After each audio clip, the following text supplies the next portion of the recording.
Halo Mas Ainul, apa kabar nih? Halo, selamat sore Mbak Caca. Alhamdulillah baik nih. Lagi baik. Alhamdulillah. Oke, Hmm, ah, Alhamdulillah. Bentar Oke, lagi tepar ini. ya.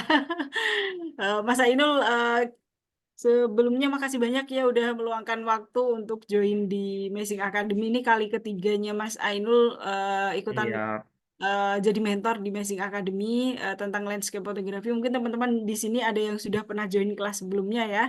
Jadi nanti kalau misalnya ada yang mau ditanyakan langsung ke kolom Q&A karena kita interaksinya by kolom chat gitu.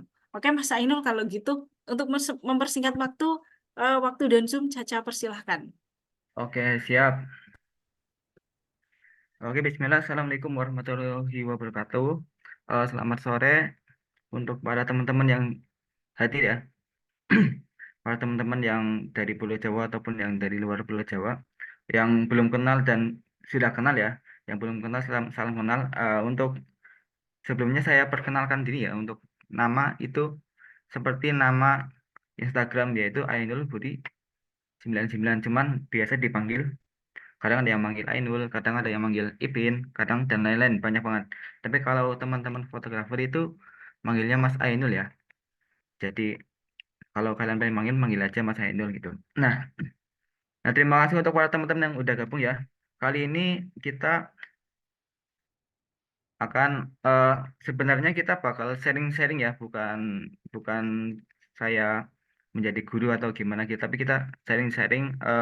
Kalau ada yang kalian ketahui, silakan kalian eh, utarakan di sini ya.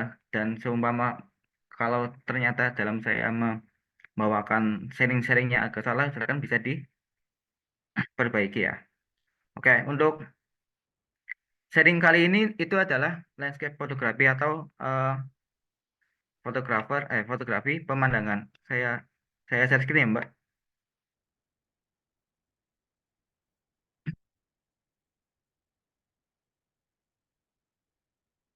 Oke. Ya, untuk tema pada sore ini adalah landscape fotografi yang dengan mengusung tema basic landscape fotografi. Jadi kita di sini bakal sharing-sharing tentang eh, basic dari landscape fotografi. Nah, untuk landscape fotografi sendiri itu tidak tidak itu ya, tidak apa namanya, tidak bisa kita pungkiri bahwasanya landscape fotografi itu sangat sangat melekat pada setiap hampir semua fotografer di dunia ya. Jadi kalau kalau seumpama eh, fotografer awal yang biasa motret yang awal-awal tuh biasanya tuh pasti suka yang namanya motret alam. Jadi pasti suka motret alam. Kebanyakan yang saya temui pasti suka motret alam. Jadi sebelum mereka menggeluti di dunia fotografi yang lain, entah itu dunia fotografi model, fotografi fashion, ataupun food fotografi dan lain sebagainya, pasti mereka suka memotret alam.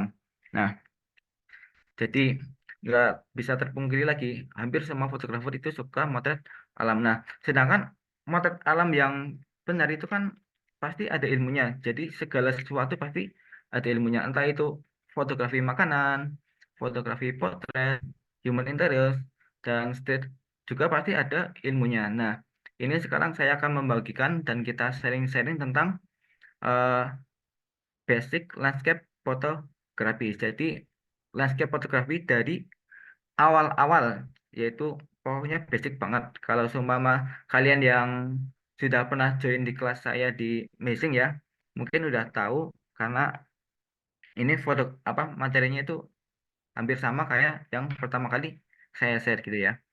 Nah, bagi yang belum belum pernah bergabung dan baru bergabung pertama kali ini, mungkin bisa jadi ilmu baru buat kalian. Oke. Nah, awal-awal untuk landscape fotografi ya, ini baik. Awal-awal untuk landscape fotografi, bentar. Oh, geser ya. Oh, geser. Oke. Pertama adalah pengertian dari landscape fotografi. Nah, landscape adalah jenis fotografi yang menunjukkan ruang dalam dunia yaitu pemandangan alam yang kadang-kadang luas dan tak berujung. Itu seperti langit ya. Langit kan luas tak berujung ataupun laut itu kan horizonnya luas tak berujung itu. Foto landscape biasanya menangkap kehadiran alam, tetapi juga dapat fokus pada buatan manusia.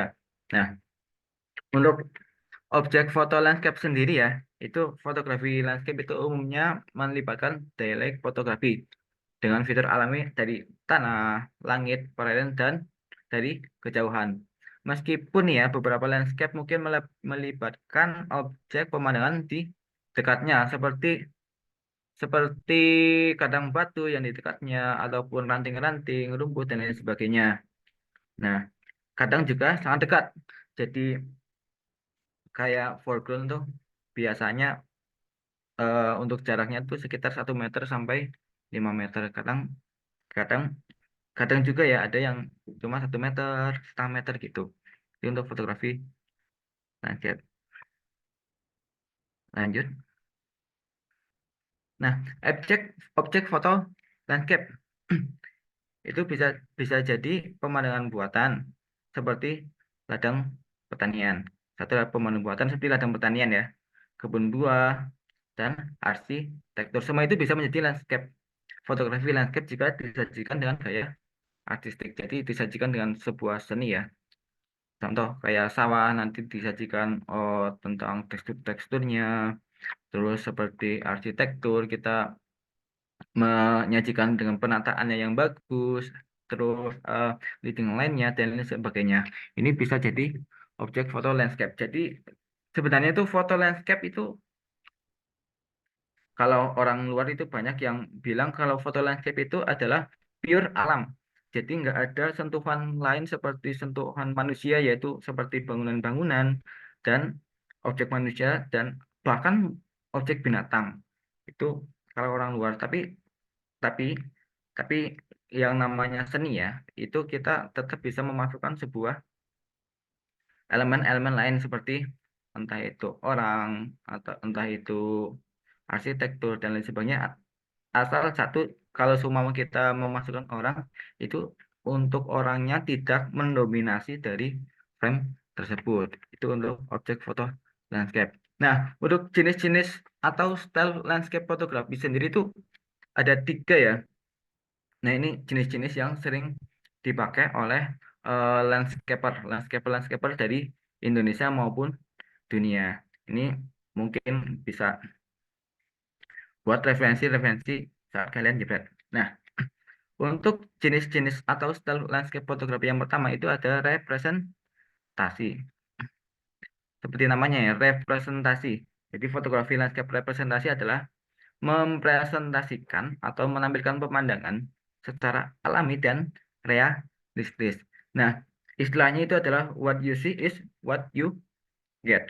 Jadi apa yang kalian lihat itu adalah apa yang kalian dapat.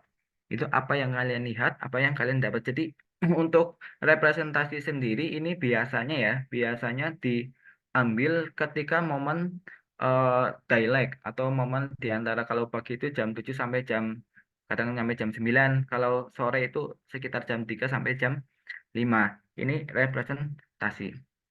Nah, kenapa jam 3 sampai jam 9 itu karena eh, jam 3 jam 3 sampai jam 5 ya, maaf, sore. Kalau pagi itu jam 7 sampai jam 9.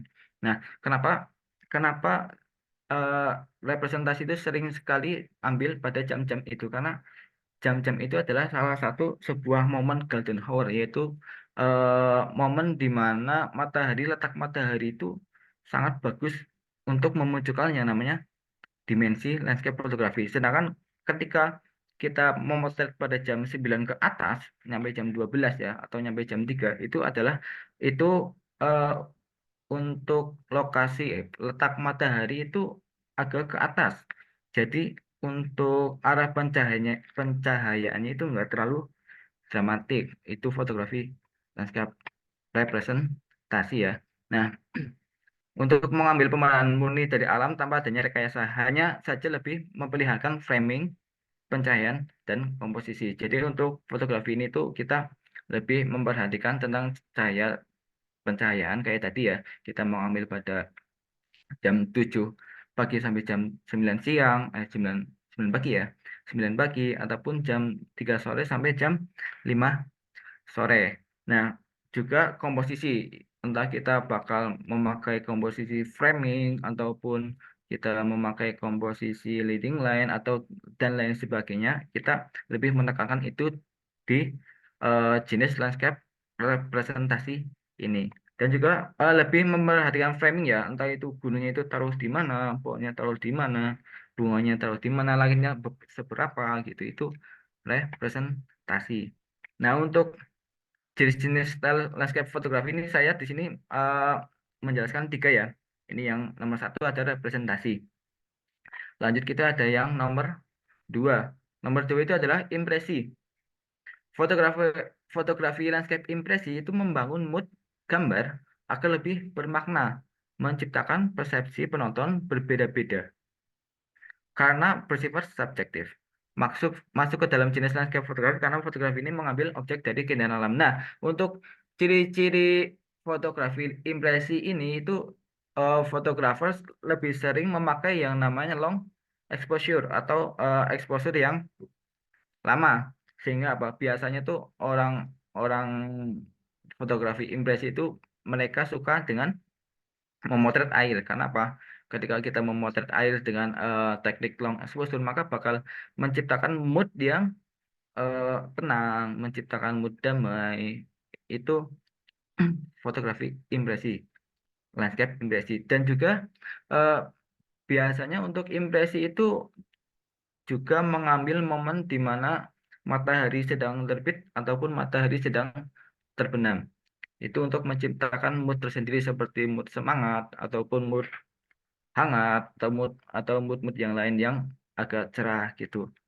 Biasanya untuk sunset dan sunrise. Nah, untuk fotografi impresi sendiri itu biasanya lebih memakai yang namanya filter. Kalau kita pengen menggunakan slow shutter ya, kita menggunakan filter ND ataupun kita bisa memakai filter JND untuk momen di mana sunset atau sunrise.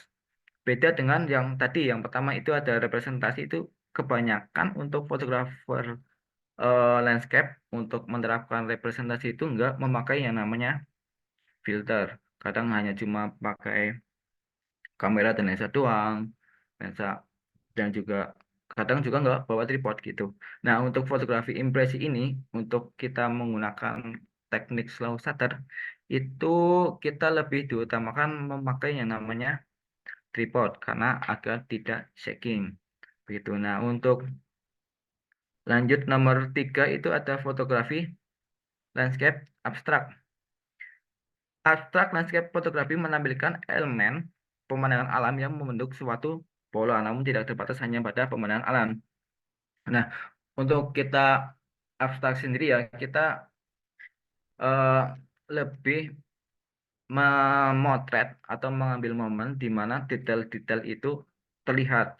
Contoh, ketika kita motret perbukitan, kita motret bukit-bukitnya, kita motret pohon-pohonnya, atau kita ada kabut kayak di foto ini, ada kabut turun terus menciptakan bentuk-bentuk yang bagus, itu kita jepret, ataupun yang bukit-bukit itu kita menciptakan foto seperti eh, segitiga ataupun segi empat atau kita juga bisa motret garis-garis seperti garis-garis sawah ataupun garis-garis yang yang bagus kita jepret. Pokoknya kita untuk abstrak sendiri itu nggak ada aturan bakunya. Yang penting kita foto bagus membentuk pola tertentu itu udah masuk dalam fotografi landscape abstrak. Nah, kebanyakan nih ya untuk abstrak sendiri itu memakai memakai lensa tele. Memakai lensa tele. Kenapa pakai lensa tele? Karena ketika kita pakai lensa tele, eh, kita bisa mengambil detail-detail tertentu di area yang jauh. Jadi beda sama kita kalau menggunakan lensa yang lebar ya. Lensa yang lebar kan kita tidak bisa mengambil detail-detail sesuatu yang dari jarak jauh ya. Seperti yang foto yang saya ikut sertakan ini saya pakai lensa tele sekitar ukuran 100 mili sehingga sehingga dapat eh, menjepret atau mengambil momen di mana detail-detail ini terlihat begitu. Itu untuk tiga jenis-jenis atau style landscape fotografi. Nah, selanjutnya itu kita akan ke teknis. Nah, untuk landscape fotografi sendiri nih ya, biasanya membutuhkan alat-alat yang relatif sederhana. Jadi beda sama kita kalau seumpama kita fotografi model ataupun fotografi apa ya. Kadang-kadang kita butuh aksesoris-aksesoris seperti bunga ataupun baju yang bagus atau lighting yang lengkap gitu kan. Kalau untuk fotografi landscape sendiri ini nggak terlalu ribet. Jadi cuma membutuhkan alat-alat yang sederhana yang kalian pasti tahu. Dan jadi nggak harus kita nyari-nyari di tempat-tempat busukan atau gimana gitu. Nah, untuk meski peralatan yang canggih nih akan memberikan kemungkinan yang lebih luas untuk nilai seni. Jadi yang penting kalian kreatif ketika dalam landscape memotret landscape ya. Yang penting kalian kreatif dan kalian yakin dengan karya kalian. Nah, untuk teknis sendiri kita lanjut kita bakal bahas tentang peralatan utama fotografi landscape. Nah, ketika kita bahas teknis otomatis kita bakal, bakal membahas yang namanya alat untuk fotografi landscape ya. Seperti yang saya katakan tadi, memang fotografi landscape itu sangat sederhana.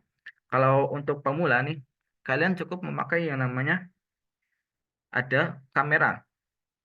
Satu kamera ini pemula sangat sangat penting banget kalau memakai kamera. Kenapa? Karena kalau seumpama kalian mau motret tapi nggak ada kamera, itu ya mau ngapain pasti nggak mau ngapain, apalagi kalian nggak bawa kamera. Kalian kan tujuannya motret, nggak mungkin nggak bawa kamera gitu. Nah, untuk kamera untuk landscape sendiri nih ya, itu adalah kamera apapun masuk, baik itu kamera digital yang biasa maupun yang canggih kayak yang punya saya ya.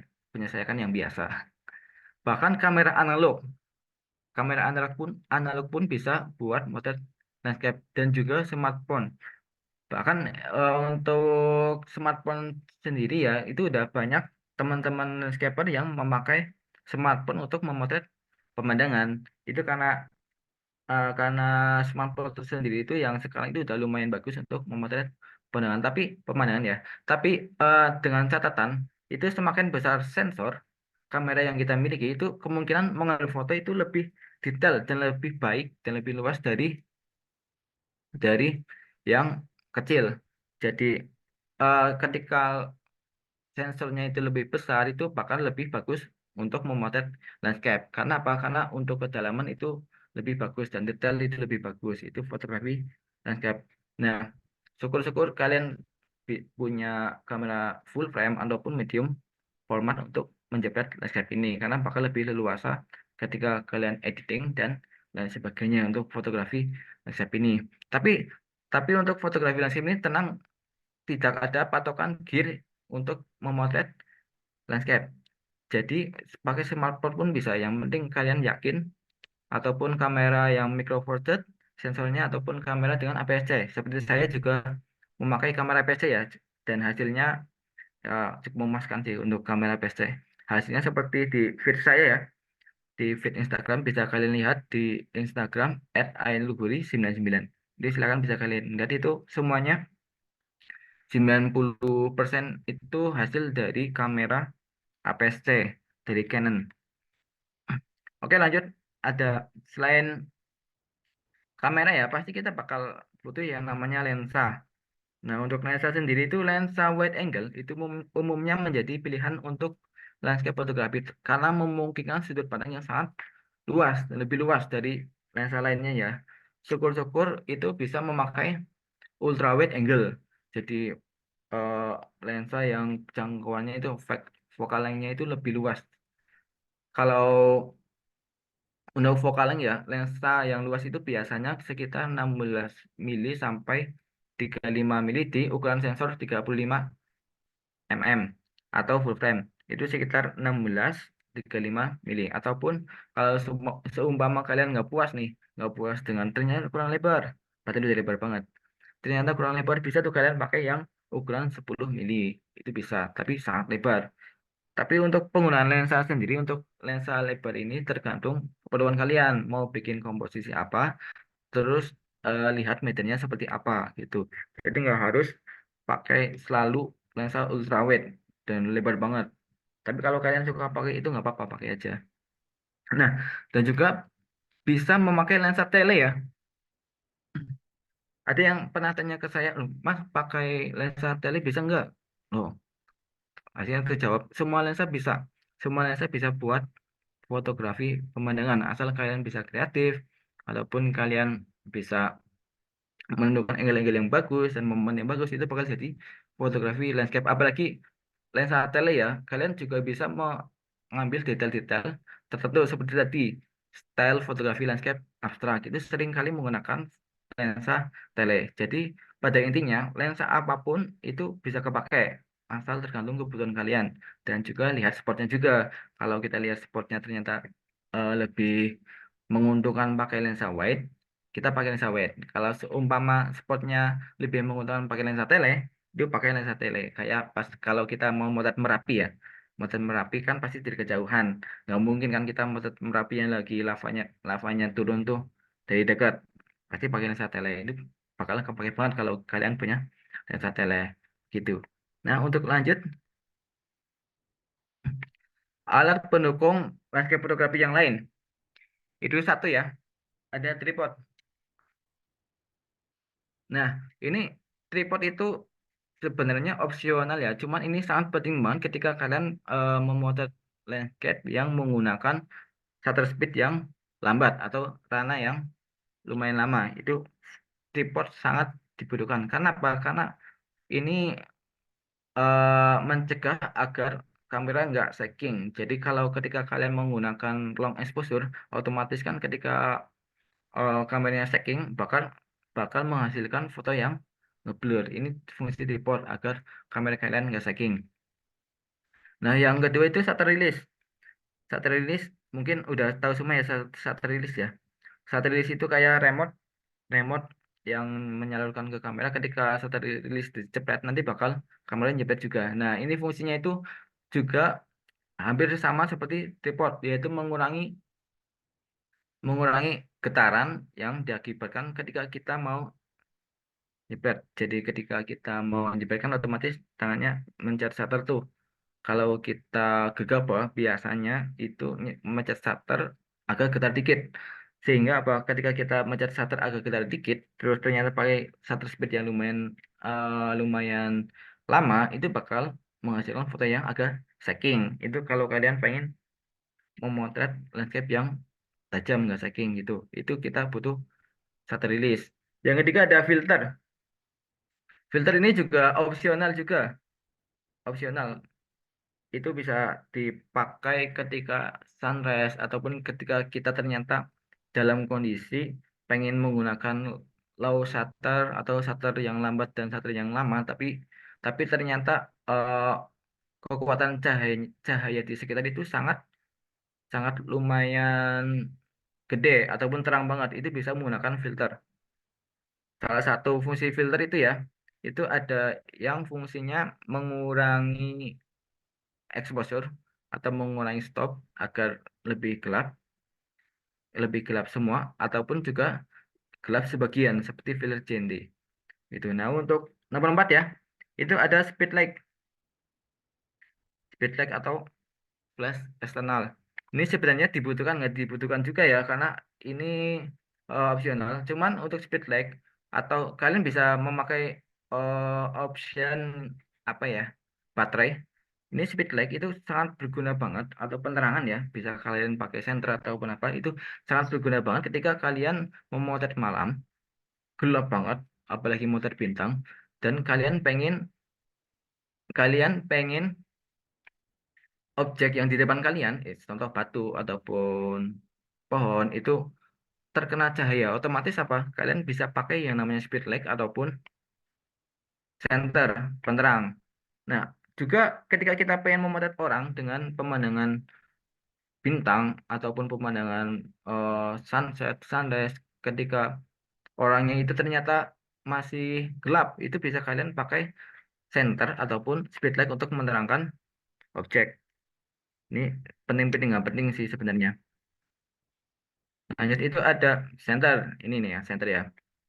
Center fungsinya kayak tadi nih, kayak speed light untuk menerangi objek. Dan juga nih ya, center juga salah satunya center itu bisa untuk menerangi perjalanan kalian.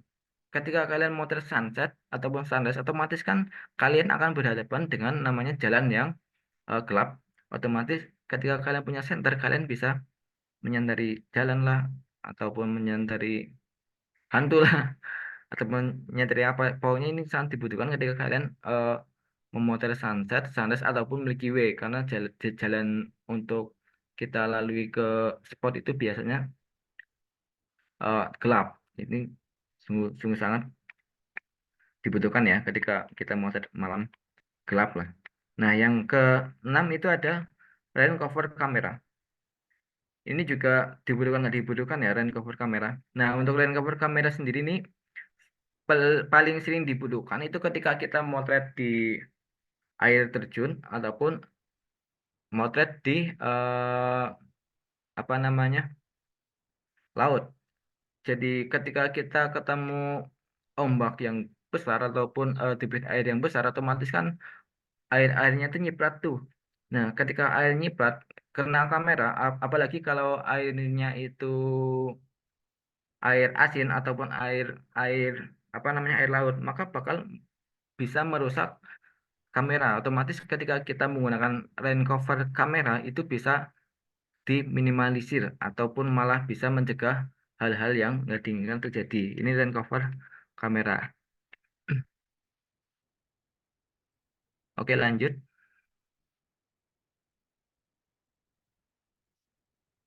Nah, sebelum memasuki ini ya, oh sorry. Sebelum memasuki yang selanjutnya mungkin ada yang mau tanya dulu, Mbak. Oke, ini ada pertanyaan nih Mas, tentang dari Mas Vicky. Oke teman-teman, kalau misalnya ada yang mau ditanyakan, langsung aja drop di kolom Q&A ya. Ini dia nanya dari Mas Vicky, lensa dengan focal length berapa nih Mas untuk dipakai, ya untuk biasa dipakai untuk landscape fotografi? Oke, untuk IG-nya Ainul nih. Itu lihat aja di messaging itu nandain saya, tinggal diklik aja nanti ketemu IG saya. Nah, untuk lensa yang biasa dipakai untuk landscape ya. Nah, itu udah saya bahas tadi ya. Jadi kita lihat medan dulu, lihat medan. Eh, Ketika kita melihat di medan, otomatis kita bakal tahu kita bakal menggunakan eh, lensa ukuran berapa. Cuman yang paling sering dipakai untuk fotografi landscape itu sensor full frame itu lebih sering memakai focal length di antara 16 sampai 40 mili. 16 sampai 40 mili. Silakan bisa pakai itu. 16 sampai 40 mili itu untuk fotografi landscape menggunakan lensa, menggunakan kamera yang bersensor full frame ya. Kalau lensa PSC mungkin eh, sekitar 10 sampai sampai 22 mili lah yang APS-C. Nah, untuk NFT itu MFT sekitar 7,5 mili atau 8 mili. Itu lensa yang dipakai untuk landscape. Kebanyakan, ini lebih sering kebanyakan. Tapi kembali lagi, tergantung kebutuhan. Kita mau memakai lensa apa, tergantung kebutuhan dan medan itu tersendiri. Udah, terima kasih. Coba.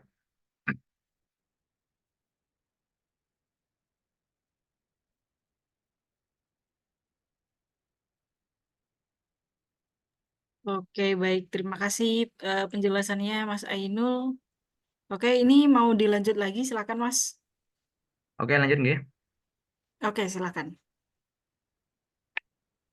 Oke, kita lanjut ke dalam filter. Nah, filter itu kan banyak nih. Cuman untuk landscape tersendiri, filter itu lebih memakai lebih eh, terpakai yang ini ya. Ini saya tuliskan tiga ya. Yang satu ada Cepel atau circular polarizer. Nah, filter Cepel ini membantu mengurangi atau mengurangi silau air atau refleksi ya, es salju dan kaca. Sehingga apa ketika kita memotret air terjun ataupun apa kadang-kadang kan kita ada pantulan di batu ataupun di air itu bisa kita minimalisir sehingga apa? Sehingga otomatis dia mencapai apa yang kita inginkan. Jadi lebih lebih ke apa namanya? Ke selera kita sendiri sih. Tapi untuk filter apa untuk fungsinya sendiri itu filter CPR membantu mengurangi silau dari air begitu, salju dan kaca. Nah, untuk nomor dua itu ada filter ND atau neutral Density filter. Filter ND itu biasanya berwarna gelap dan gelapnya itu menyeluruh.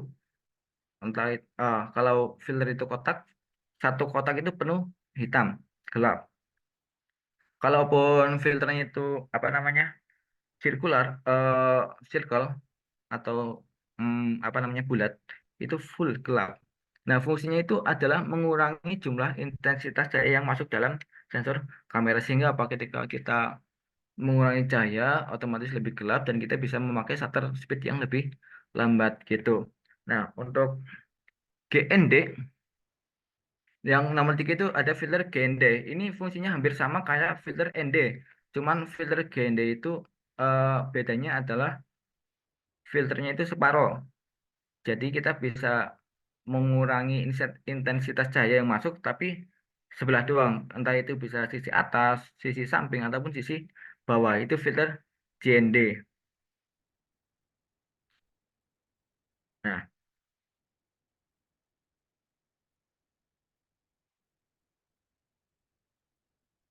oke. Selesai Mbak ternyata Mbak. Oke, baik. Terima kasih Oke. Mas Ainul buat penjelasannya. Oke, teman-teman, silakan kalau ada yang mau ditanyakan. Namun ini karena keterbatasan waktu ya, teman-teman. Jadi kita batasi, kita ambil 4 pertanyaan aja. Nanti selebihnya kalau misal teman-teman ada yang mau ditanyakan, seputar landscape fotografi mungkin ya itu bisa banget langsung follow Instagramnya Mas Ainul nanti langsung aja di DM Mas Ainul untuk informasi detail barangkali nanti di kesempatan selanjutnya Mas Ainul mau adain tentang offline class landscape fotografi gitu ya. Nah ini masuk ke pertanyaan nih Mas dari Mas Johan gitu ya. Ada 2 pertanyaan nih Mas. Apakah blue hour atau sebelum matahari terbit itu bisa termasuk representasi dari landscape fotografi nih Mas? Terus yang kedua, kalau saya hanya punya lensa kit dan wide Canon 650D, apakah bisa? Oke. Begitu pertanyaannya. Oke. Siap, siap. Langsung aja ya Mbak. Oke, Oke, silakan. untuk Mas Johan, terima kasih untuk pertanyaan ya. Nah, pertanyaan pertama itu apakah blue hour atau sebelum matahari terbit bisa termasuk representasi landscape? Nah, seperti yang tadi dijelaskan ya, yang namanya representasi landscape itu mengambil apa yang kita lihat, apa yang kita dapat. Nah, jadi otomatis ketika kita pada waktu blue hour kita lihat dulu, kita memakai teknik tersendiri apa enggak, kita menggunakan eh, slow speed apa enggak, dan objeknya apa gitu. Nah, jadi ketika kita menggunakan menggunakan pas blue hour kita menggunakan slow speed, tapi ternyata ada awan yang bergerak, terus menciptakan yang namanya motion, itu termasuk dalam eh, tadi fotografi presi ya. Itu ketika kita pas blue hour ternyata menemukan ada awan yang bergerak, terus bergerak menjadi motion itu kita masuknya dalam fotografi impresi. Tapi ketika kita blue hour ternyata nggak menciptakan efek apa-apa dan kita memotretnya itu seperti apa yang kita lihat, itu masuk dalam representasi landscape. Jadi seperti penjelasan awal yaitu apa yang kita dapat itu apa yang kita lihat. Kecuali nih seperti tadi, ternyata di momen blue hour ternyata ada motor lewat, terus menciptakan cahaya yang membentuk light trail itu lebih masuk ke fotografi landscape impresi karena itu lebih membangun mood kita ya dan juga tidak tidak seperti apa yang kita lihat. Kalau yang apa kita lihat kan kita melihat oh ternyata motornya kayak gini. Terus nggak jadi garis, terus ternyata awannya tuh membentuk kayak gini. Jadi awannya tuh nggak jadi garis motion gitu. Pokoknya intinya itu Mas, kalau seumpama representasi itu apa yang kita lihat, itulah apa yang kita dapat. Jadi tidak menimbulkan efek tertentu. Jadi nggak harus dialek ya, bisa blue hour. Yang penting apa itu yang kita lihat, apa yang kita dapat. Jadi hasil fotonya itu seperti apa yang kita lihat untuk representasi ya.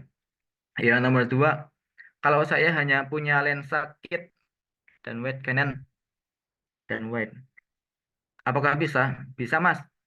Jadi untuk semua kamera dan semua lensa juga bisa. Jadi tergantung spotnya juga. Kita spotnya butuhnya lensa apa. Nah, dan juga tergantung ke kreatifan kita ya. Jadi sebenarnya tuh kita menggunakan lensa itu semuanya bisa masuk. Cuman itu kita tergantung kreatif apa enggak. Tapi juga kita melihat medan. Apakah ternyata melihat spot ya Mas. Apakah ternyata eh, spot tersebut lebih cocok pakai lensa ultrawide yang lebar banget ataupun lebih cocok pakai lensa yang standar ataupun lensa tele ataupun yang zoom zoom agak agak jauh gitu Mas. Itu Mas Johan. Apakah udah itu cukup Oke, Mas Johan? terima kasih Mas Ainul buat penjelasannya. Oke, lanjut lagi ke pertanyaan selanjutnya. Oke, mungkin boleh nih Mas kalau mau dipilih pertanyaannya di kolom Q&A atau kolom chat, silahkan nih. Siap sebentar.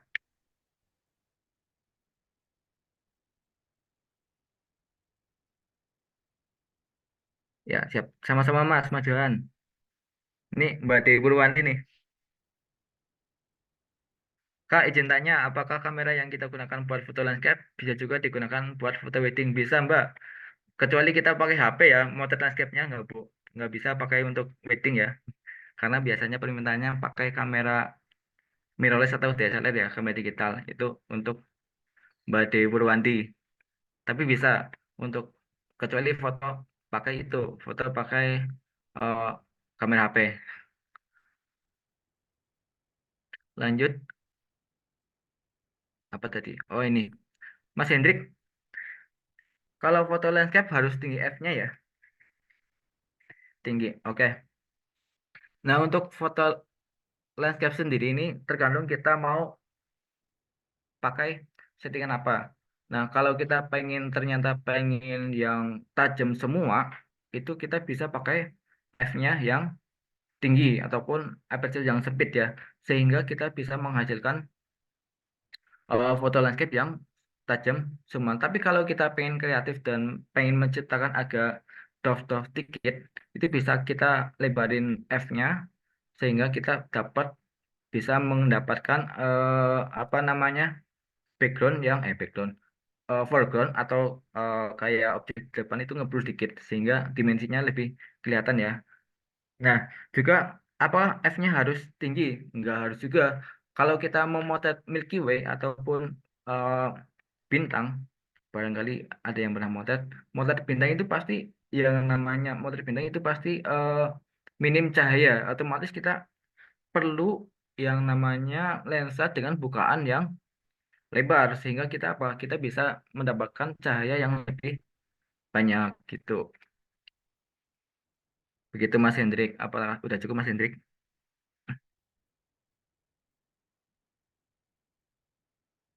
Oke, sami-sami Mbak.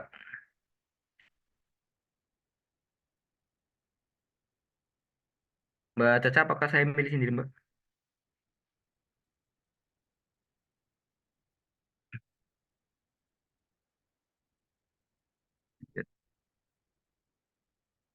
Oke, silahkan mungkin Mas diambil 2 atau 3 pertanyaan lagi sebelum kita akhiri sesi kelas hari ini. Oke, mana ya?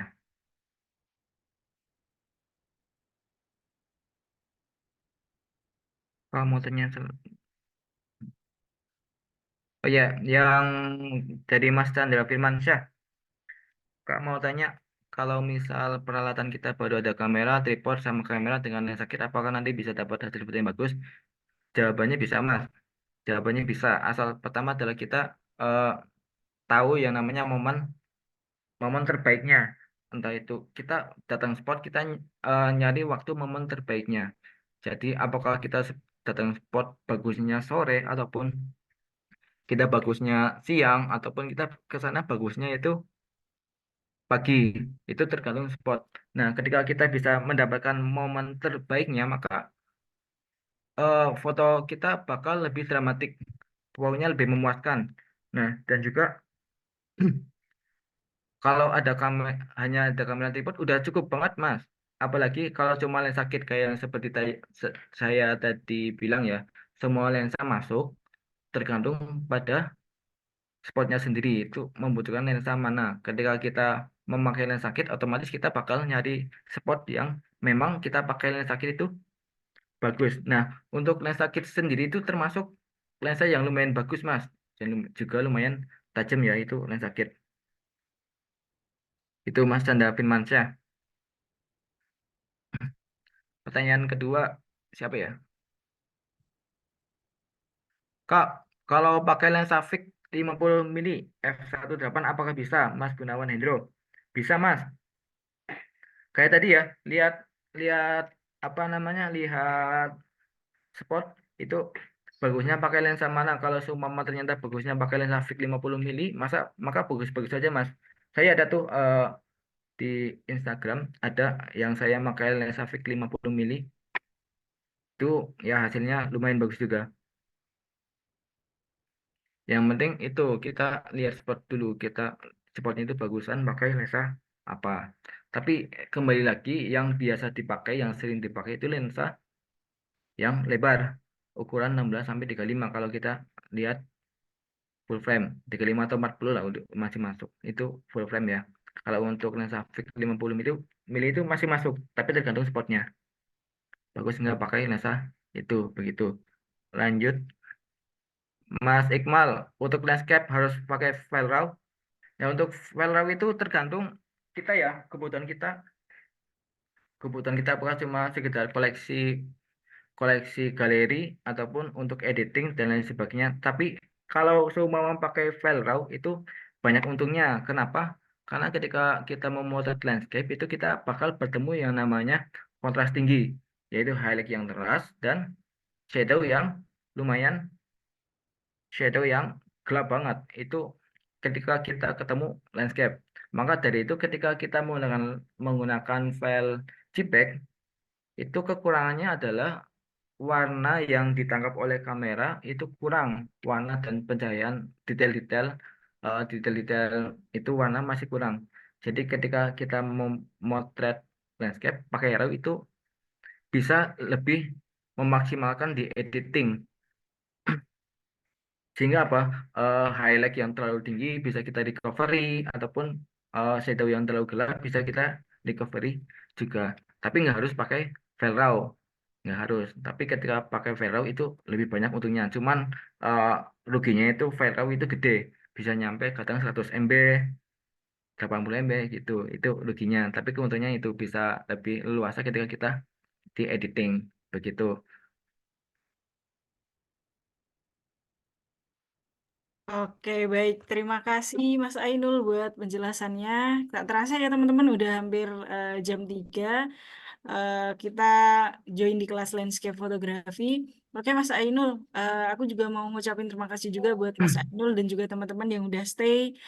Kita belajar landscape fotografi, ngabuburit juga bareng Messing Academy. Oke, nah terakhir nih Mas, mungkin ada yang mau disampaikan buat teman-teman yang udah join di sini, mungkin pesan-pesan gitu ya untuk teman-teman yang mungkin baru pemula juga atau yang udah memulai gitu ya. Silahkan. Oke, untuk para teman-teman di sini yang udah join, mungkin ada banyak banget nih pertanyaan yang belum dijawab. Mungkin bisa langsung chat aja ya ke akun Instagram saya di @ainulbudi99 nanti pasti saya jawab. Nah, untuk untuk sore hari ini itu kata-kata apa, Mbak? Closing statement atau gimana? Mungkin pesan-pesan gitu aja nih Oke, Mas. untuk pesan-pesan pada sore hari ini ya, mungkin untuk kalian yang baru memulai landscape fotografi, kalian jangan minder dengan gear kalian. Jadi, landscape fotografi itu yang penting kalian mulai, kalian berjalan, kalian mencari momen, nggak peduli kalian pakai gear apapun, entah itu smartphone, entah itu kamera yang nggak terlalu canggih, pokoknya jalanin aja dulu terus dan jangan lupa banyak-banyak belajar dan juga melihat referensi-referensi foto-foto landscape yang bagus. Bisa juga kalian bisa dilihat di Pinterest ataupun lihat di akun-akun Instagram yang udah bagus. Dan juga bisa tuh kalian bisa lihat di akun-akun eh, yang udah centang biru kayak akun-akun Canon atau akun kamera gitu biasanya nge-share share eh, apa namanya foto-foto landscape yang bagus. Dan juga ini sekilas info ya Mbak. Ini barangkali ada yang pengen belajar langsung belajar bareng ya sama saya. Ini saya kebetulan ada foto trip nih di bulan Mei dan Juni itu sekitaran Dieng dan Yogyakarta. Kalau semua kalian pengen ikut gabung sharing-sharing nih kalian bisa DM Instagram saya ya, ataupun bisa hubungi di nggak ada nomornya ya. Pokoknya DM aja Instagram saya gitu Mbak. Udah selesai. Oke, terima kasih Mas Ainul buat pesan-pesannya. Itu ya teman-teman, barangkali teman-teman pengen foto trip gitu ya, landscape fotografi, nanti bisa join di bareng sama Mas Ainul untuk more infonya, bisa langsung DM ke Mas Ainul gitu ya. Nah, untuk lokasinya ada di Dieng ya, teman-teman. Oke, dari aku itu aja. Terima kasih teman-teman, terima kasih semuanya yang udah meluangkan waktu untuk belajar seputar landscape fotografi di kelas hari ini. Semoga apa yang disampaikan Mas Ainul bermanfaat bagi teman-teman di sini gitu ya. Dari Messi mohon maaf apabila banyak kekurangan gitu ya selama acara gitu. Nah nanti untuk sertifikatnya dan juga recordnya akan dikirimkan maksimal 7 hari kerja. Itu aja dari aku. Semangat berkarya, tetap semangat jangan minder sama gear, tetap konsisten. Itu aja dari aku. Selamat sore, bye-bye. Boleh dulu nggak Mbak? Oke, boleh. Boleh dulu dong.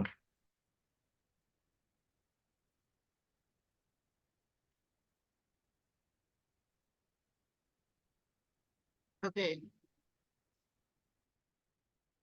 Stop share. Oke.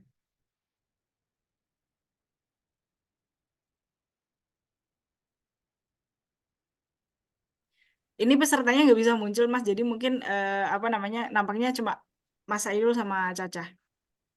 Gak apa-apa ya? Oke, nggak